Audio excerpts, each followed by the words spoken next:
Hello guys, I hope you all are doing good.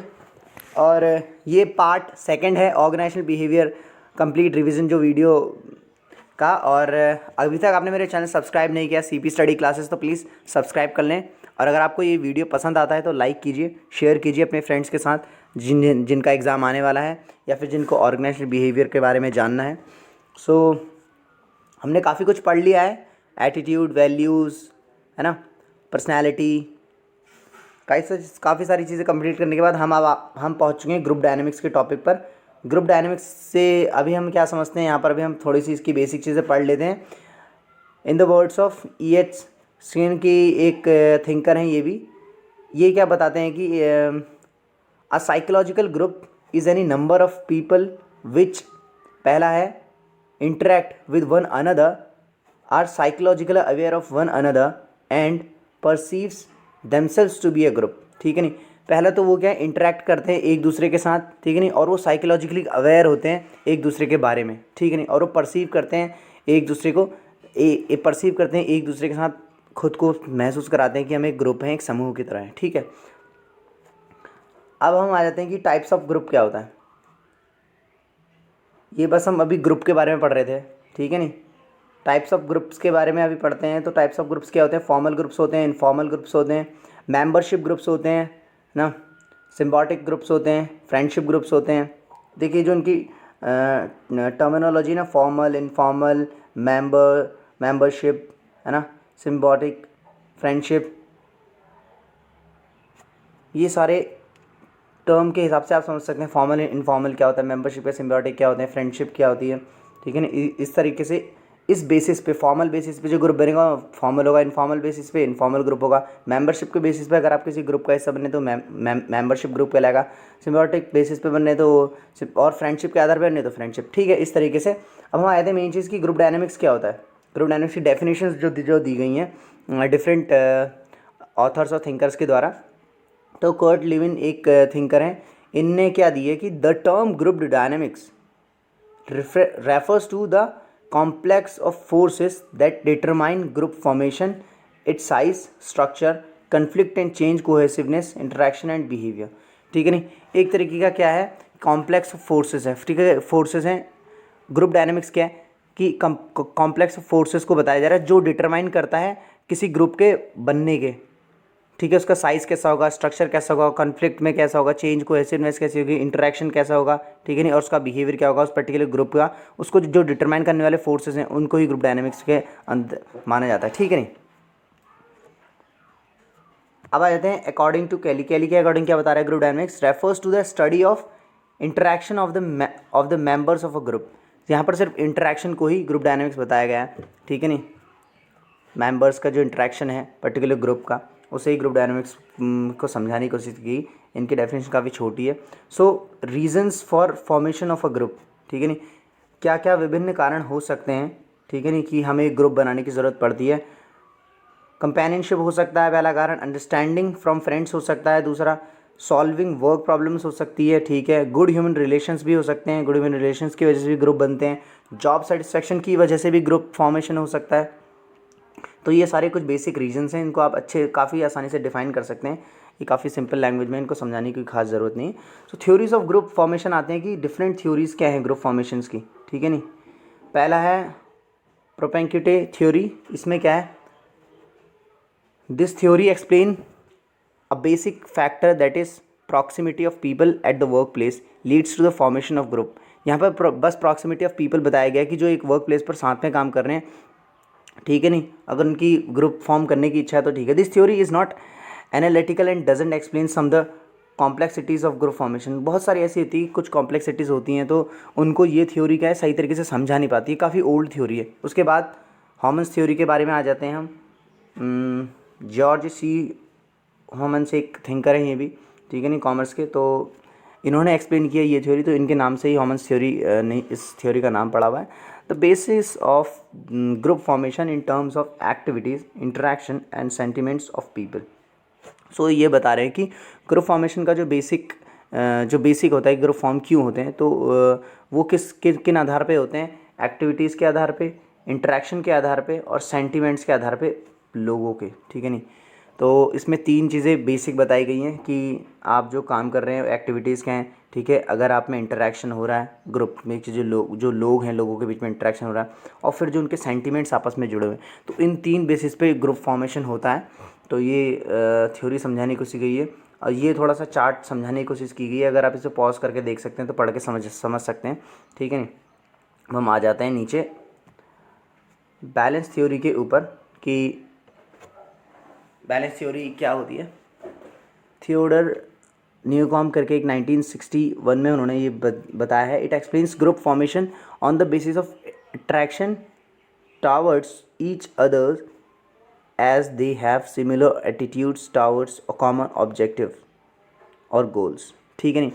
उनमें क्या होता है कि एक दूसरे के प्रति आकर्षण है, किस वजह से, क्योंकि उनका सिमिलर एटीट्यूड है एक पर्टिकुलर उद्देश्य या पर्टिकुलर गोल के लिए, ठीक है नहीं। मान लीजिए जैसे कि हम एक टीम में खेल रहे होते हैं तो हमारा गोल है कि हमें अपनी टीम को जिताना है ना, इंडिया की टीम से खेलने तो हमें अपनी टीम को जिताना है। तो वो पर्टिकुलर जो हमारा एटीट्यूड है कि जिताना है, ठीक है नहीं, पर्टिकुलर गोल सेट है सभी लोगों का। तो आपस में क्या अट्रैक्शन है, क्योंकि हम चाहते एक ही चीज़, हम सभी एक चीज़ करना चाहते हैं, ठीक है नहीं। तो हम एक दूसरे के प्रति हमारे अंदर अट्रैक्शन होगा और उसी वजह से हमारा ग्रुप अच्छे से फॉर्म हो पाएगा, ठीक है नहीं। इसमें दिया गया इंडिविजुअल एक्स है, इंडिविजुअल वाई है, जेड है। सो देखिए यहाँ पर लिखा भी गया है कॉमन एटीट्यूड्स वैल्यूज़, जैसे कि हो सकता है religion, politics, life style, marriage, work, authority. अभी जो मेरा एग्जांपल दिया था वो वर्क से था, क्योंकि हम एक पर्टिकुलर काम सेम तरीके से कर रहे हैं, ठीक है नहीं। एक्सचेंज थ्योरी के बारे में समझ जाइए कि एक्सचेंज थ्योरी क्या होती है। ये 2 राइटर्स हैं, थाइबर्फ और रैली, 1959 में इन्होंने दी है theory. It is also called theory of reward, ठीक है नहीं, and cost outcomes of interaction. ये थोड़ा समझ में आ रही होगी आपको। The outcome of interaction is considered positive when rewards are greater than cost. देखिए यहाँ पर क्या सिंपल रिवार्ड और कॉस्ट आउटकम के बेसिस पे बताया जा रहा है कि इंटरेक्शन अगर जो है ना, outcome of interaction is considered positive, अगर जो इंटरेक्शन का आउटकम है पॉजिटिव माना जाएगा अगर रिवार्ड कॉस्ट से ज़्यादा हो तो, है ना। जो आपका प्रॉफिट है वो अगर कॉस्ट से ज़्यादा है, आपको जो मिल रहा है वो आपके लगाए हुए पैसे से ज़्यादा है, या जो आपने लगाया हुआ जो आपका टाइम है उससे ज़्यादा आपको कुछ मिल रहा है, तो वो पॉजिटिव माना जाता है, ठीक है नहीं। People are attracted to group only when there is clear minimum positive level of outcome, ठीक है नहीं। पर्टिकुलर कोई भी इंसान ग्रुप में तब फॉर्म हो, ग्रुप में तब ऐड होगा जब उसे महसूस होगा कि मेरा फ़ायदा होने वाला है, मुझे कुछ ऐसा पॉजिटिव आउटकम मिलने वाला है जो कि मेरे लगाए गए समय और मेरे लगाए गए जो टाइम है जो मैंने दिया है उस ग्रुप को, उससे ज़्यादा मुझे कुछ मिलेगा, ठीक है नहीं। तो ये एक्सचेंज थ्योरी के रूप में सामने आएगा। तो ये थ्योरीज तो अभी हमारी कंप्लीट हो गई। अब हम पढ़ते हैं कि ग्रुप कोहेसिवनेस क्या होती है, ठीक है नहीं। ग्रुप कोहेसिवनेस का मतलब है कि means the degree to which group members are motivated to remain within the group and consequently behave in a similar way, ठीक है नहीं। यहाँ पर समझाने की कोशिश की ग्रुप कोहेसिवनेस क्या होता है, मतलब कि एक तरीके की डिग्री, ठीक है नहीं, जो ग्रुप मेंबर्स जिस एक एक एक एक डिग्री, एक लेवल ऑफ डिग्री, जिस लेवल ऑफ डिग्री से इंसान मोटिवेटेड है, ग्रुप का मेंबर मोटिवेटेड है क्यों ग्रुप में ही रहे, ठीक है नहीं, और उसी तरीके से बिहेव करे, तो ये क्या होती है ग्रुप कोहेसिवनेस कहलाती है। अब हम आगे बढ़ते हैं कि फैक्टर्स क्या क्या होते हैं अफेक्टिंग ग्रुप कोहेसिवनेस, ठीक है नहीं। पहला है साइज़ ऑफ द ग्रुप, ठीक है, छोटा बड़ा जैसा होगा उसके हिसाब से फ़र्क पड़ेगा। स्टेटस ऑफ द ग्रुप कि अच्छा चल रहा है ग्रुप या बेकार चल रहा है ना, समाज में क्या उसकी वो है, और भी बहुत सारे कारण हो सकते हैं इसका स्टेटस चेक करने के, ठीक है। एकम्प्लिशिंग ग्रुप गोल्स, ठीक है, ग्रुप गोल्स के ऊपर भी हो सकता है। लोकेशन ऑफ द ग्रुप, ठीक है, वो कहाँ पर काम करता है, किस तरीके का काम करता है, उसकी लोकेशन क्या है। आउटसाइड प्रेशर, ठीक है, ये भी हो सकता है। मैनेजमेंट बिहेवियर, ठीक है, ये सभी टर्म्स हैं, इनको आप काफ़ी आसानी से डिफाइन कर सकते हैं अगर एग्ज़ाम में पूछा जाए तो। Importance of sound structure, sound group structure मतलब कि एक अच्छा जो ग्रुप स्ट्रक्चर है उसकी क्या क्या क्वालिटीज़ हो सकती हैं। अ साउंड ग्रुप स्ट्रक्चर की बात करें तो प्रोवाइड्स प्रॉपर एडमिनिस्ट्रेशन, वो एक प्रॉपर एडमिनिस्ट्रेशन प्रोवाइड कराता है। Provide the pattern of communication and coordination, ठीक है, एक पैटर्न प्रोवाइड कराएगा जो कि कम्युनिकेशन और कोऑर्डिनेशन में हेल्प करता है। Help in growth and diversification, simple है। Provides clear understanding to employees को एक क्लियर अंडरस्टैंडिंग देता है। अब हम डिफरेंट कमिटीज़ के बारे में पढ़ लेते हैं, ठीक है नहीं। According to Louis A Allen, a committee is a body of persons appointed or elected to meet on an organised basis for the consideration of matters brought before it, ठीक है नहीं, मतलब कि एक तरीके की बॉडी ऑफ पर्सन्स होगी, एक तरीके का ग्रुप होगा जो बैठा होगा, वो ऑर्गेनाइज्ड किया जाएगा, या फिर देखिए ऑर्गेनाइज किया जाएगा एक पर्टिकुलर टॉपिक के ऊपर डिस्कशन करने के लिए, एक मैटर के ऊपर डिस्कशन करने के लिए। वो अपॉइंटेड भी हो सकता है और इलेक्टेड भी हो सकता है। अगर इसको पॉलिटिकल उसमें पढ़ते हैं, कॉन्स्टिट्यूशनल, उस पर तो इसको थोड़ी डेफिनेशन अलग है, लेकिन जो ए एलन ने दी गई है कमेटी की जो डेफिनेशन है वो यही आपको देखने को मिलती है। एडवांटेजेस पढ़ लेते हैं, ये कमेटी के एडवांटेजेस क्या होते हैं, किसी भी कमेटीज़ के, जो कमेटीज़ बनाई जाती हैं उनके एडवांटेजेस के बारे में बताया जा रहा है। इंटीग्रेटेड नॉलेज एंड जजमेंट, हमें क्या मिलता है, इंटीग्रेटेड नॉलेज और जजमेंट मिलता है। इंप्रूव क्या करता है, कम्युनिकेशन, क्रिएटिव आइडियाज़ मिलते हैं क्योंकि कई सारे लोग बैठकर डिस्कशन करते हैं, ठीक है। ट्रेनिंग ग्राउंड फॉर एग्जीक्यूटिव्स, ठीक है, जो एग्जीक्यूटिव्स हैं उनके एक तरीके का ट्रेनिंग ग्राउंड हो सकता है। Coordination of plans and policies, बहुत सारे लोग मिलकर बैठकर प्लान और पॉलिसीज़ के ऊपर डिस्कस करते हैं तो उनके बीच में कोऑर्डिनेशन बना रहता है। रिप्रेजेंटेशन ऑफ डिफरेंट ग्रुप्स, बहुत सारे डिफरेंट ग्रुप्स का रिप्रेजेंटेशन करते हैं क्योंकि कमिटीज़ में कई सारे अलग अलग डिफरेंट ग्रुप्स के लोगों को बुलाया जाता है डिस्कशन करने के लिए। वाइडर पार्टिसिपेशन एंड मोटिवेशन की बात करिए कि बहुत बड़ा एरिया का पार्टिसिपेशन होता है, कई डिफरेंट ग्रुप्स और डिफरेंट एरिया से लोगों को बुलाया जाता है, और डिफरेंट एरिया से बुलाने की वजह से वो सभी लोग मोटिवेटेड रहते हैं कि यस हमसे भी बातें पूछी जाती हैं या हमें भी अपने ग्रुप में शामिल किया जाता है। डिसएडवांटेजेस ऑफ कमिटीज़ के डिसएडवांटेजेस देख लेते हैं कि इसके जो हानियाँ एक हिसाब से समझ लीजिए। एक्सपेंसिव होता है, ठीक है, बहुत खर्चा आता है, ठीक है। डिविडेंड रिस्पॉन्सिबिलिटी होती है, ठीक है। माइनॉरिटी डोमिनेशन होता है, ठीक है।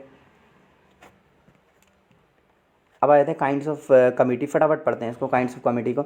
स्टैंडिंग कमेटी होती है, एडहॉक कमेटी होती है, जॉइंट कमेटी होती है, ऑफिस कमेटी होती है, एग्जीक्यूटिव कमेटी होती है। जिस चीज़ भी कमेटीज़ डिफरेंट काइंड्स की होती है। स्टैंडिंग का मतलब थोड़ा नाम से समझते हैं, स्टैंडिंग जो एक लॉन्ग रन टाइप की होती है, लंबे समय के लिए बनाई थी। एडहॉक कमेटी जो होती है वो थोड़ा शॉर्ट पीरियड के लिए बनाई जाती है और ऐसे ही रैंडम किसी पर्टिकुलर टॉपिक के लिए बनाई जाती है, ठीक है। जॉइंट कमेटी होती है जहाँ पर दो सदन जब मिलकर बनाते हैं कमेटी को, ठीक है। ऑफिस कमेटी आप समझते हैं पर्टिकुलर ऑफिस के। एग्जीक्यूटिव कमेटी होती है जो एक खास एग्जीक्यूटिव के अंडर काम करती है, ठीक है नहीं, जैसे कि खास चेयरमैन वगैरह होते हैं, ठीक है। अब हम आप पहला पढ़ लेते हैं फटाफट। स्टेजेस ऑफ ग्रुप डेवलपमेंट, एक पर्टिकुलर ग्रुप है तो उसकी स्टेज क्या हो सकते हैं डेवलपमेंट के। फ्रॉम द मिड 1960s, ठीक है नहीं, 1960 से अगर हम देखें तो it was believed that group pass through 5 stages, 5 तरीके की स्टेजेस होती हैं जिनमें से एक ग्रुप पास होकर डेवलप होता है। पहला होता है फॉर्मिंग, दूसरा होता है स्टॉर्मिंग, तीसरा होता है नॉर्मिंग, और चौथा होता है परफॉर्मिंग, और पांचवा होता है एडजर्निंग, ठीक है। इसकी डिटेल में थोड़ा सा आप पढ़ सकते हैं कि फॉर्मिंग में क्या होता है, स्टॉर्मिंग में क्या होता है, नॉर्मिंग में क्या होता है, परफॉर्मिंग में क्या होता है, एडजर्निंग अगर मैं इसे बताऊँगा तो काफ़ी लंबी हो जाएगी वीडियो, ठीक है। ग्रुप बिहेवियर मॉडल्स की बात करें तो major components that determine group performance and satisfaction, ठीक है। इसमें देख लेते हैं कि क्या क्या दिया गया है। External conditions imposed on the group, ठीक है। Group members, resources, group structure, group forces, group task, performance and satisfaction, ठीक है नहीं, ये ग्रुप मॉडल्स के वो बताए गए हैं।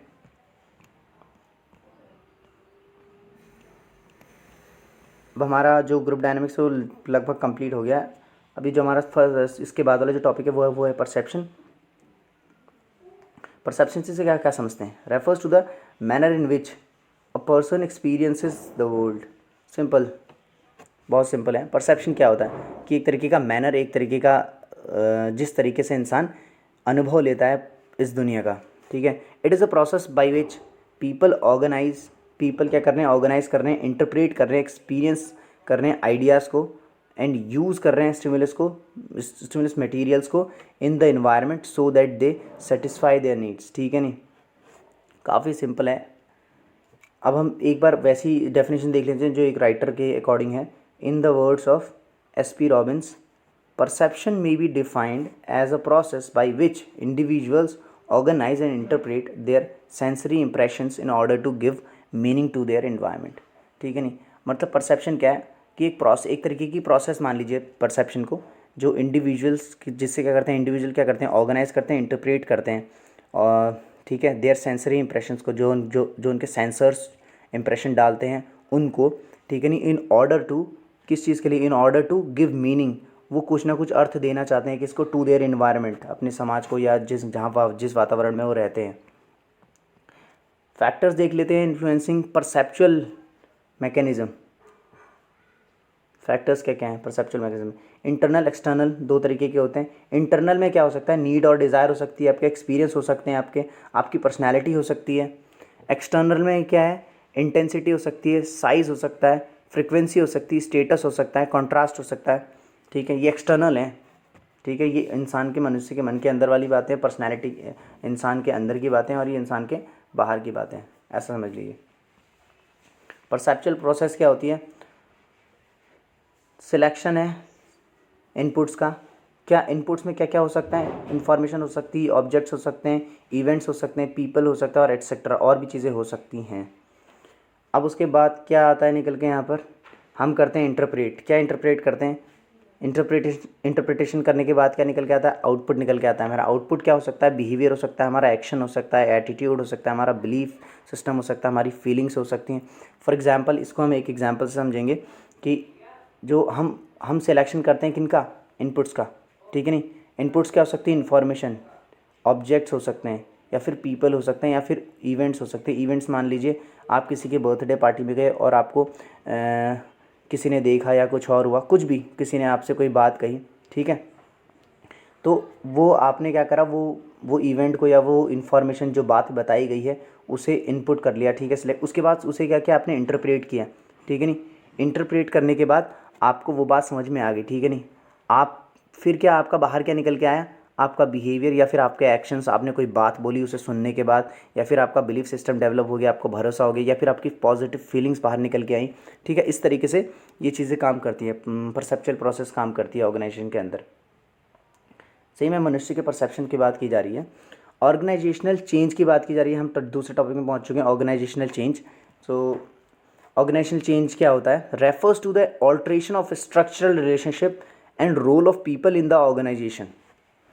ठीक है नहीं, एक पर्टिकुलर ऑर्गेनाइजेशन के अंदर स्ट्रक्चरल रिलेशनशिप और role of people in the organisation change हो रहा है, ऑल्ट्रेशन हो रहा है। ऑल्टर मतलब चेंज होना, या ऑल्टर मतलब बदलना। स्ट्रक्चर भी चेंज होगा रिलेशनशिप का, और उनका रोल भी चेंज हो जाएगा लोगों का। ठीक है नहीं, तो इसको क्या कहते हैं, ऑर्गेनाइजेशन चेंज की तरह देखा जाता है। It is possible to bring about a total change in the organisation by changing behaviour of individual matter through participative educative strategy. तो बस ये बताया गया कि it is possible bring about a total change. ठीक है, ये संभव है कि टोटल चेंज आए ऑर्गेनाइजेशन के अंदर, वो भी किसके द्वारा, by changing behaviour of individuals के बिहेवियर में चेंज आ रहा है, इसलिए पूरे टोटल ऑफ जो चेंज है ऑर्गेनाइजेशन के अंदर वो चेंज आपको देखने को मिल रहा है matter through participative educative strategy. जो पार्टिसिपेटिव एजुकेटिव स्ट्रैटेजी उसके द्वारा ऐसा चेंज कर इंडिविजुअल्स के बिहेवियर में चेंज आता है, तो उस वजह से एक टोटल चेंज देखने को मिल रहा है हमें ऑर्गेनाइजेशन के अंदर।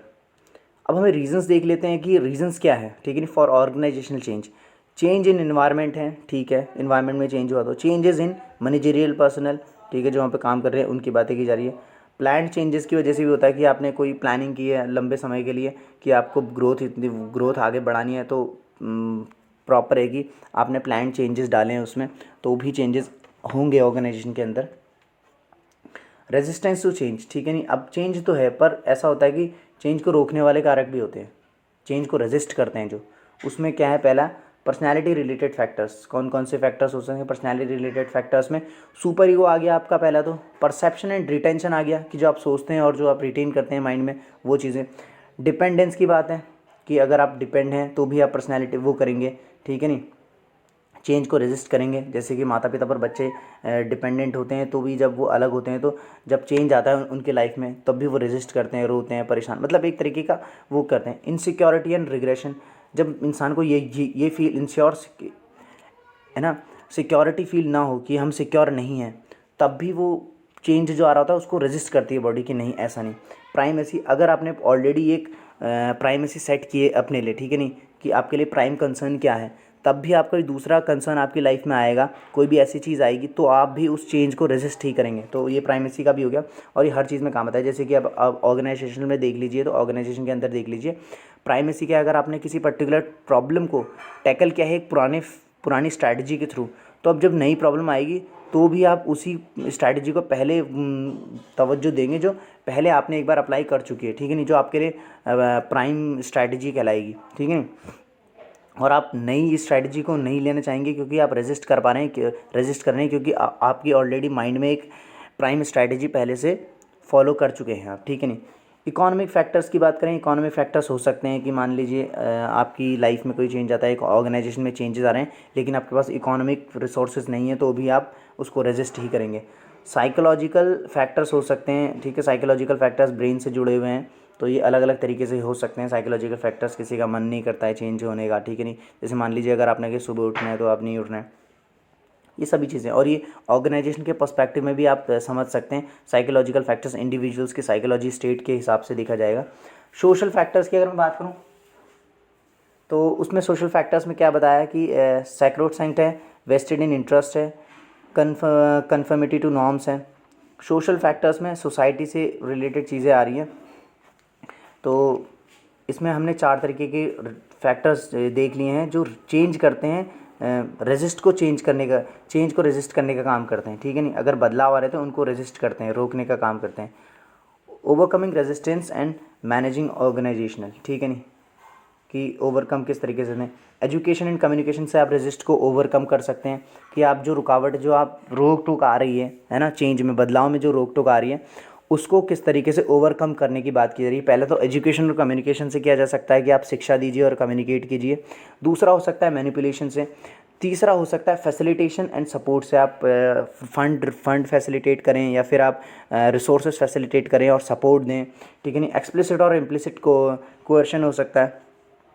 तो ये सारे बताए गए हैं पॉइंट्स कि किस तरीके से ओवरकम किया जा सकता है, ठीक है नहीं। फोर्सेस फॉर चेंज, जो चेंज है उसमें किस तरीके के फोर्सेस अप्लाई होते हैं ये बताएगा। इंटरनल फोर्सेस होते हैं और एक्सटर्नल फोर्सेस होते हैं। इंटरनल फोर्सेस में कौन कौन से फोर्स आते हैं? चेंजेस इन मैनेजरियल पर्सनल, ठीक है, जो लोग चेंज हो रहे हैं।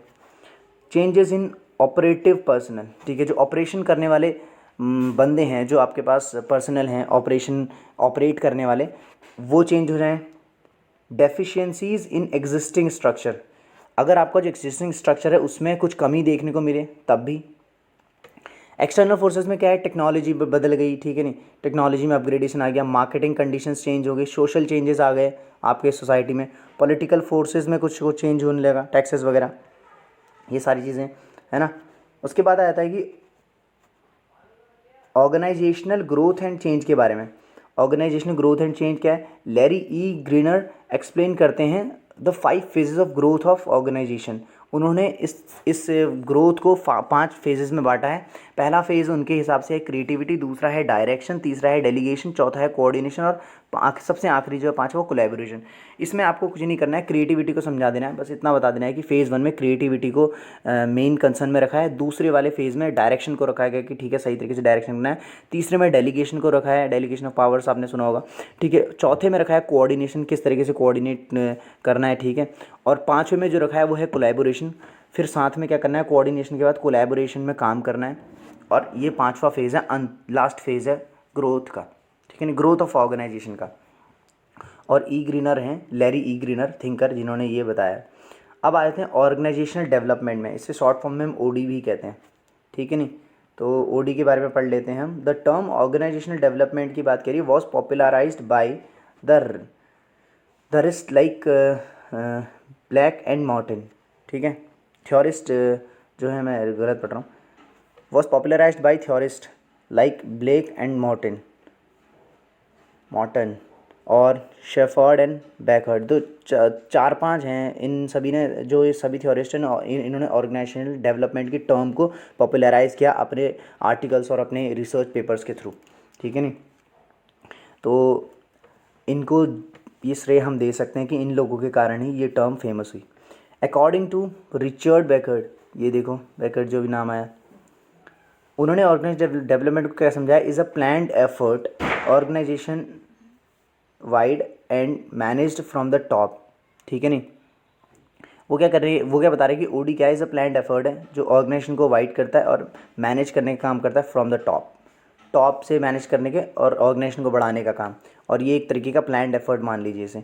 To increase the organisation effectiveness, किस चीज़ के लिए? ऑर्गेनाइजेशन की इफेक्टिवनेस को बढ़ाने के लिए, and health through planned intervention in the organisation process using the behavioural science knowledge, ठीक है, किसके थ्रू? बिहेवियरल साइंस नॉलेज के थ्रू ऑर्गेनाइजेशन में एक प्रॉपर हेल्थ, अच्छी एक कंडीशन तैयार करना, ठीक है नहीं, और जिससे कि ऑर्गेनाइजेशन की इफ़ेक्टिवनेस को बढ़ावा मिले, ठीक है नहीं, और ऑर्गेनाइजेशन में क्या हो और चीज़ें अच्छी हों, कंडीशंस अच्छी हों, बस यही समझाने की कोशिश की जा रही है उनके द्वारा। करेक्टरिस्टिक्स देख लेते हैं हम ऑर्गेनाइजेशन डेवलपमेंट की, कि करेक्टरिस्टिक्स क्या क्या होती हैं, ठीक है नहीं।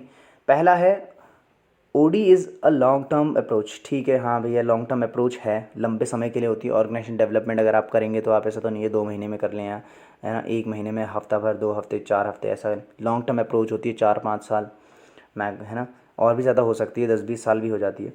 ऑर्गेनाइज डेवलपमेंट सॉल्व करती है द प्रॉब्लम्स को सॉल्व करती है, बिल्कुल सही। बहुत सारी रिलेटेड प्रॉब्लम्स हैं, उनको सॉल्व कर कर ही हम डेवलपमेंट को पा सकते हैं, वरना प्रॉब्लम्स आती रहेंगी तो डेवलपमेंट कहाँ से होगा, ठीक है नहीं। ऑर्गेनाइजेशन डेवलपमेंट की बात करें तो यूजेस ग्रुप्स प्रोसेसेस, ठीक है नहीं। देखिए ऑर्गेनाइजेशन ऑलरेडी ही एक तरीके का ग्रुप है, ठीक है नहीं। कोई भी एक पर्टिकुलर ऑर्गेनाइजेशन उसमें डिफरेंट काइंड्स ऑफ ग्रुप होते हैं, और वो एक पर्टिकुलर बड़ा ग्रुप होता है, ग्रुप्स का भी एक ग्रुप होता है, ऐसा समझ लिए। तो वो क्या है, ऑर्गेनाइज डेवलपमेंट क्या है, अगर वहाँ प्रोसेस होगी तो ग्रुप प्रोसेस होगी, क्योंकि ऑलरेडी एक बड़ा ग्रुप है। Organise development is an educational strategy, ये एक एजुकेशनल स्ट्रैटेजी है ऑर्गेनाइज डेवलपमेंट, ठीक है भैया हाँ। ऑर्गेनाइजेशन डेवलपमेंट प्रोग्राम की बात करें, are based on humanistic values, बिल्कुल हो गई, क्योंकि ह्यूमन्स ही तो काम कर रहे हैं, और ह्यूमन्स की बनाई हुई तो ऑर्गेनाइजेशन है। Organisation development is a situational and contingency oriented, situational और कंटिजेंसी ओरिएंटेड होती है, क्योंकि हाँ सिचुएशन के आधार पे हम प्रॉब्लम्स को टैकल करते हैं, उस हिसाब से स्ट्रैटेजी क्रिएट करते हैं, ठीक है नहीं, डेवलपमेंट के लिए। ओडी क्या है, यूजेज अ चेंज एजेंट और कंसल्टेंट फॉर द ग्रुप, एक तरीके का चेंज एजेंट की तरह काम करता है ऑर्गेनाइजेशन डेवलपमेंट, ठीक है भैया सही बात है। अब आते हैं ऑब्जेक्टिव्स के बारे में, कि क्या उद्देश्य क्या हैं ओडी के, ऑर्गेनाइजेशन डेवलपमेंट के, ठीक है नहीं। To increase employees level of satisfaction and commitment, ठीक है, एम्प्लॉय के जो सेटिस्फैक्शन लेवल है उसको इंक्रीज़ करने की बात की जा रही है।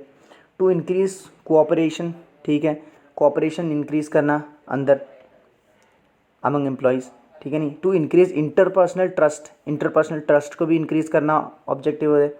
To increase openness of communication, ठीक है, वो ओपन माइंडेड होकर कम्युनिकेट करें, ये ना सोचें, है ना, रेस्ट्रिक्टेड ना रखें मतलब अपनी सोच को, ठीक है।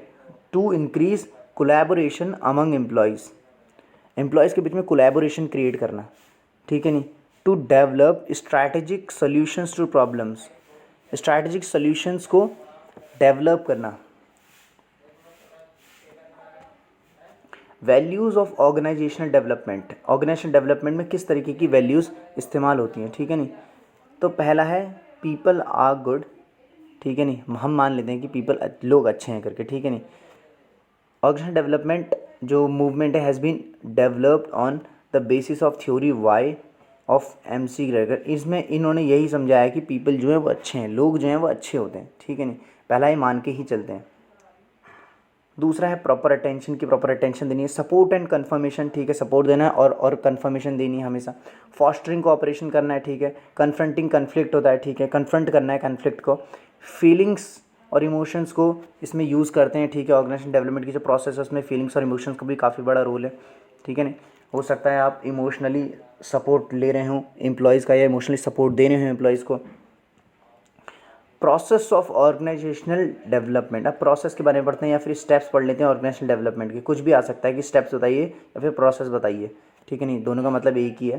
पहला है प्रॉब्लम आइडेंटिफिकेशन, तो पहला जो स्टेप है वो है प्रॉब्लम आइडेंटिफिकेशन, कि हमने प्रॉब्लम को आइडेंटिफाई करना है कि प्रॉब्लम है क्या और कौन सी है। दूसरा है डेवलपमेंट ऑफ स्ट्रैटेजी, हमने स्ट्रैटेजी को डेवलप करना है कि एक्चुअल में अच्छा प्रॉब्लम तो हमें पता चल गई, अब हमें स्ट्रैटेजी बनानी है कि इसे टैकल कैसे करें।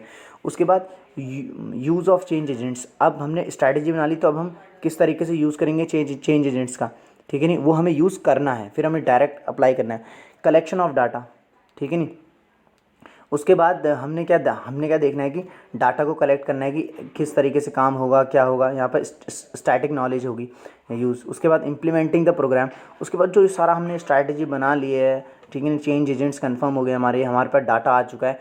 अब इसको क्या करना है, हमने इस जो पूरा प्रोग्राम बना है इतना लंबा चौड़ा, इसको हमने इम्प्लीमेंट करना है। उसके बाद अंत में हमने क्या करना है, इवैल्यूएशन करना है कि ठीक है क्या हुआ करके, एक्चुअल में इवैल्यूएट करना है सारी चीज़ों को, बस।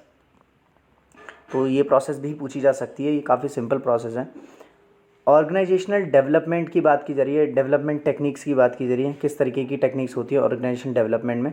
पहला है सर्वे फीडबैक हो सकता है, दूसरा प्रोसेस कंसल्टेशन हो सकता है। अभी हमसे दो पढ़ते हैं। सर्वे फीडबैक में क्या है, कलेक्शन ऑफ डाटा पहला होगा, फीडबैक एंड इन्फॉर्मेशन होगा, दूसरा develop on an action plan होगा, चौथा फॉलोअप होगा। तो ये पहला वाला जो टेक्निक है उसके ही ये सारे स्टेप्स हैं, 1 2 3 4। दूसरा है प्रोसेस कंसल्टेशन, पहला था सर्वे फीडबैक, दूसरा है प्रोसेस कंसल्टेशन, ठीक है नहीं। प्रोसेस कंसल्टेशन में क्या है, इनिशियल कांटेक्ट होगा, पहले तो हम इनिशियल कांटेक्ट करेंगे, पूछताछ करते हैं इनिशियल। डिफाइन द रिलेशनशिप, फिर हम रिलेशनशिप डिफाइन करेंगे क्या संबंध है। सिलेक्शन ऑफ मेथड, फिर हम मेथड का सिलेक्ट करेंगे कि हमें कौन सा मेथड यूज़ करना है। फिर इंटरवेंशन की बात करिए। तो ये भी स्टेप्स हैं 4 इस टेक्निक के प्रोसेस कंसल्टेशन के, ठीक है नहीं। वहाँ ये भी पूछा जा सकता है कि डिफरेंट टेक्निक्स को समझाइए ऑर्गेनाइजेशनल डेवलपमेंट की, तो आप इसे काफ़ी ठीक ठाक तरीके से पढ़ के जाएँ। तीसरा है मैनेजरियल ग्रेड। मैनेजरियल ग्रेड काफ़ी सिंपल है। इसमें the concept of managerial grade was created by Robert R Black and James S Morton of USA. दोबारा उन दो थ्योरिस्ट का नाम आ रहा है जिन्होंने ऑर्गेनाइजेशनल डेवलपमेंट के जो टर्म है उसको पॉपुलराइज़ किया है। चौथे इसमें आते हैं system of 4 management. System of 4 management क्या है, इसमें 4 तरीके के सिस्टम्स दिए जाते हैं। इसको ये थोड़ा सा समझाना पड़ेगा। System 1, system 2, system 3, system 4। System 1 में क्या है, एक्सप्लॉयटेटिव हो सकता है या फिर ऑटोक्रेटिक हो सकता है। दूसरा है बेनेवोलेंट हो सकता है जो ऑटोक्रेटिक हो। तीसरा है कंसल्टेटिव डेमोक्रेटिक, और चौथा है पार्टिसिपेटिव या फिर डेमोक्रेटिक, ठीक है। जो पार्टिसिपेटिव होता है वो डेमोक्रेटिक टाइप काम करता है, ठीक है नहीं। तो ये 4 तरीके के सिस्टम्स को बताया गया मैनेजमेंट में। मैनेजमेंट बाय ऑब्जेक्टिव्स, 5वां मैनेजमेंट बाय ऑब्जेक्टिव्स। इसमें ये भी एक तरीके की टेक्निक है, ठीक है नहीं। इसमें बताया गया according to Koontz and O'Donnell, जो मैनेजमेंट बाय ऑब्जेक्टिव है is a comprehensive managerial system that integrates many key managerial activities. तो क्या है, कॉम्प्रिहेंसिव मैनेजरियल सिस्टम है बेसिकली, ठीक है नहीं। ये क्या इंटीग्रेट करता है, मैनी की मैनेजरियल एक्टिविटीज़ को इंटीग्रेट करता है इन अ सिस्टम मैनर, ठीक है। एक सिस्टम मैनर में इंटीग्रेट करके काम करता है। Consciously directed towards the effective and efficient achievement of organisation. किस तरीके से ये किस तरीके के टावर डायरेक्टेड होता है इफेक्टिव एंड एफिशिएंट अचीवमेंट के लिए, वो भी ऑर्गेनाइजेशनल ऑब्जेक्टिव्स को कैसे अचीव करना है एफिशिएंट और इफेक्टिव वे में, ठीक है नहीं। तो जो बेनिफिट ऑफ MBO देख लेते हैं हम। यहाँ पर आप देख लीजिए मैनेजमेंट बाय ऑब्जेक्टिव को ही शॉर्ट फॉर्म में MBO कहा जा रहा है, मैनेजमेंट बाय ऑब्जेक्टिव को। इसके बेनिफिट्स देख लेते हैं। क्या सबॉर्डिनेट्स के लिए बेनिफिट होता है, ठीक है नहीं, बेनिफिट प्रोवाइड करता है। बेनिफिट टू सुपीरियर्स हो सकते हैं इसमें, ठीक है नहीं, सुपीरियर्स के लिए बेनिफिट देता है बहुत सारे। बेनिफिट्स टू द ऑर्गेनाइजेशन के लिए तो बेनिफिट है ही अगर सबॉर्डिनेट और सुपीरियर्स के लिए हैं तो।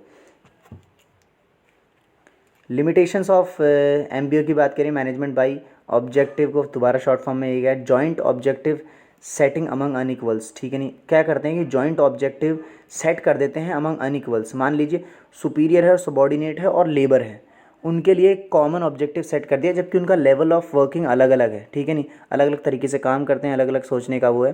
तो इस वजह से क्या होता है, एक इम्बैलेंस हो सकता है, अनबैलेंस वहाँ पर देखने को मिल सकता है, ठीक है नहीं। Effective at the lowest level, और ये जो बेसिकली है मैनेजमेंट बाय ऑब्जेक्टिव, ये लोएस्ट लेवल पे काफ़ी अच्छे से काम करता है पर ऊपर के लेवल पे ज़्यादा बढ़िया काम नहीं कर सकता। सिचुएशन ऑफ चेंज, जब सिचुएशन ऑफ चेंज की बात की जा रही है कि यहाँ पर सिचुएशन ऑफ चेंज क्रिएट होती है तो ये भी एक तरीके की लिमिटेशन है। टेक्निक्स ऑफ MBO, अब जो मैनेजमेंट बाय ऑब्जेक्टिव ये ऑलरेडी एक टेक्निक है पर इसके अंदर भी कई सारी टेक्निक्स इस्तेमाल होती हैं। पहला है इवैल्यूएशन कर सकते हैं इसमें, दूसरा प्रिपरेशन होता है, तीसरा टॉप मैनेजमेंट सपोर्ट होता है, चौथा टाइम हॉरिजन होता है, ठीक है नहीं। ये सारी डिफरेंट टाइप्स ऑफ टेक्निक्स हैं। तो ये टेक्निक्स 4 हैं। वैसे ये इतना डीप पूछेंगे नहीं इस MBO के बारे में, पर फिर भी आप एक नज़र घुमा सकते हैं इसके ऊपर। और आखिरी जब हमारा है ऑर्गेनाइजेशन कॉन्फ्लिक्ट, ये शायद आखिरी। सो अब हम देखने वाले हैं ऑर्गेनाइजेशन कॉन्फ्लिक्ट के बारे में। डेफिनेशंस देख लेते हैं। मैरी पाकर ने दी है कि कॉन्फ्लिक्ट क्या है, as the appearance of difference of opinions of interest, ठीक है नहीं। जो डिफरेंस आता है किस में, अपीयरेंस में, डिफरेंस आता है ओपिनियंस में, ठीक है, या फिर डिफरेंस आता है इंटरेस्ट में, तो ये क्या करता है, कॉन्फ्लिक्ट क्रिएट करता है। या फिर मान ली यही कॉन्फ्लिक्ट है, लुईस आर पोंटी ने क्या डिफाइन किया है, conflict as conflict may be viewed as a break down in the standard mechanism of decision making. Conflict क्या है, क्या कन्फ्लिक्ट किस तरह से देखा जाता है, एक तरीके का break down in the standard mechanism of decision making. अगर आप एक पर्टिकुलर आपका स्टैंडर्ड है डिसीजन मेकिंग का, और जो वो मैकेनिज्म जो आप यूज़ करते हैं उसमें एक ब्रेकडाउन देखने को मिलता है, जिसे हम कन्फ्लिक्ट कहते हैं, ठीक है नहीं। आप सिंपल समझ लेते हैं कि टाइप्स ऑफ कन्फ्लिक्ट कितने टाइप्स के होते हैं। कन्फ्लिक्ट हो सकता है कन्फ्लिक्ट विद इन इंडिविजुअल, आपके खुद एक इंडिविजुअल के अंदर कन्फ्लिक्ट पैदा हो रहा है, ठीक है, अपनी ही पुरानी सोच से नई सोच के बीच में जो कन्फ्लिक्ट है वो पैदा हो रहा है, ठीक है नहीं।